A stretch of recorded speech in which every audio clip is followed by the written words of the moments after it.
अस्सलाम वालेकुम जी, कैसे हैं आप सब लोग? खैरियत से? मेरा नाम मुनीर अहमद है। अलसरात ग्रुप के प्लेटफॉर्म से आपसे मुखातिब हूँ।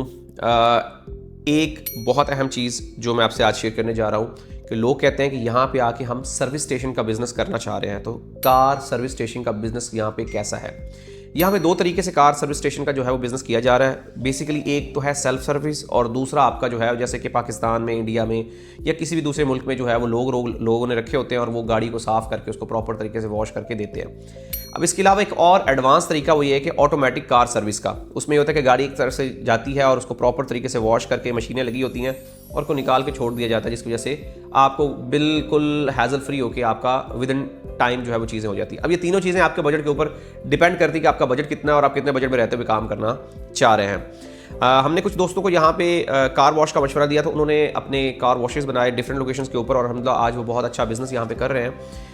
कार वॉश के हवाले से एक चीज़ बताना मैं बहुत अहम समझता हूँ कि अगर तो आपके पास फंड्स हैं और आप अपने बिज़नेस को एक्सपैंड कर सकते हैं, तो आप मल्टीपल जो है वो जगह के ऊपर कार वॉश बना सकते हैं और जिसको आप सेल्फ सर्विस वाला बनाएं। मतलब मिसाल के तौर पे यहाँ पे एक गाड़ी आती है और बंदा खुद ही अपनी गाड़ी को वॉश कर रहा है, तो वो मेरे ख्याल में 2 मनात 1.5 मनात के करीब आपको जो है वो पे करता है। बल्कि उसके ऊपर टाइमर लगा होता है, पानी का इतना टाइम, उसके ऊपर उतने चार्जेस होते हैं, जो है वो आपका शैम्पू है उसके ऊपर कितने चार्जेस हैं, वो उसके हिसाब से टाइमर के हिसाब से उसमें कॉइन्स डालते हैं और उस हिसाब से होगा उसका मीटर जो है चलना शुरू हो जाता है। इसमें एक तो ये कि सबसे मेन चीज़ ये कि आपको लेबर कॉस्ट नहीं पड़ती है। दूसरी बात ये है कि आपको मैनेजमेंट के लिए बहुत ज़्यादा लोगों की रिक्वायरमेंट नहीं होती। सारी चीज़ें आपकी ऑटो पायलट की, सिर्फ एक बंदा रिक्वायर्ड होता है आपको, जो कि वाटर टैंक को देख सके, जो छोटी मोटी चीज़ें उसको मैनेज कर सके।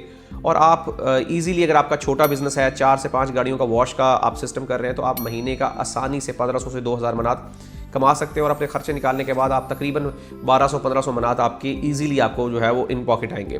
तो ये एक अच्छा बिजनेस है। अगर आपकी फैमिली छोटी है और आप यहाँ पे चाहते हैं कि यहाँ पे मूव हो चुके हैं और यहाँ पे छोटा मोटा बिजनेस करना चाहते हैं जो आपके बजट में भी हो और जिसमें आपको कोई प्रॉब्लम भी ना हो, तो आप कर सकते हैं। अब इसमें एक दूसरा सवाल ये है कि अगर आप बिजनेस टीआरसी के मुताबिक ये बिजनेस करना चाहते हैं, तो ये बिजनेस आपका छोटा बिजनेस होगा, आपके क्राइटेरियाज को फुलफिल नहीं करेगा। उसके लिए आपको इसको थोड़ा सा एक्सपैंड करना पड़ेगा, आपको इसको बड़े लेवल पे लेके जाना पड़ेगा। लेकिन हाँ, अगर आप यहाँ पे रेजिडेंस टीआरसी पे हैं, आपने यहाँ पे घर खरीदा हुआ है और आप या ख़रीदना चाह रहे हैं और आप चाहते हैं कि मैं कार वॉश का बिज़नेस कर सकूं और मैं साथ कोई और भी बिज़नेस कर सकूं, एक चीज़ जो बहुत अहम है कि अगर तो आप यहाँ पे रहते हैं तो इसको आप पार्ट टाइम बिज़नेस भी चला सकते हैं। ये एक ऐसा बिज़नेस है जिसको आप पार्ट टाइम के तौर पे भी इस्तेमाल कर सकते हैं और आपको कोई इसके ऊपर इतनी हैज़ल नहीं होगी।